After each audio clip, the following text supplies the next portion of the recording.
there is a new sheriff in town, and the message seems to be from this administration, that stops. Reaction to all of this with the former U.S. Ambassador to the United Nations, John Bolton. John, and I know a little outside your UN purview when you were there, but this is an unusual and sweeping measure that Jeff Sessions is outlining. What do you think? Well, I'll speak to it from my days at the Justice Department under Ed Meese and Dick Thornburgh. I think Sessions is right on target. I think all that he is proposing to do is enforce the laws, and I think it's his letter to the 94 U.S. attorneys, his order about what needs to be prosecuted that'll really put this right on the front burner.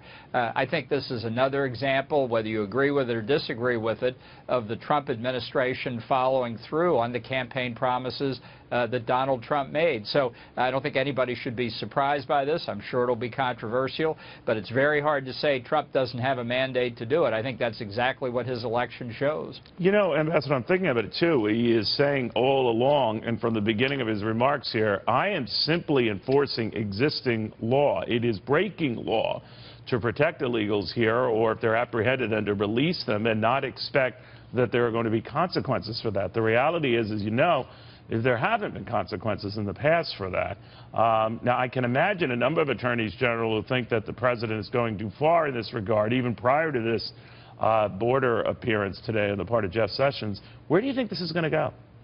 Well, I think that there's a fine irony here, because what Sessions is saying basically is that many of the proponents of essentially unlimited immigration have tried to strike down state statutes like in Arizona that sought to help enforcement against illegal aliens. So Attorney General Sessions is saying, fine, you want to make the preemption argument. I am the Attorney General of the United States. I am the hand of the President in fulfilling his constitutional responsibility to take care that the laws be faithfully executed. And here are the policies we're going to pursue.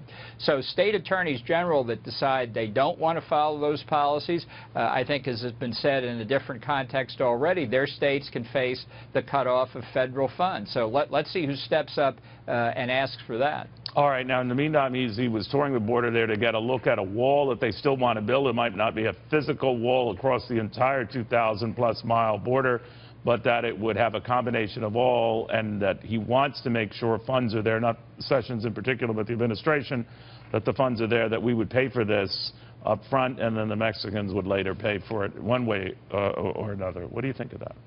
Well, I think that remains to be sorted. But look, I've viewed this question of border security not simply from the perspective of illegal immigration, but from the perspective of national security. Yeah. The risk that terrorists can get into the country following exactly the same routes and procedures that illegal immigrants use when they come across the border. So you have the risk of terrorists, you have the risk of chemical or biological or even nuclear weapons coming across in pieces and being reassembled in American cities. Which is why he was saying, and to this one reporter who asked him about, have you talked to Human Rights Group, his answer, paraphrasing here, I'm more interested in the rights of those legally here and their protections.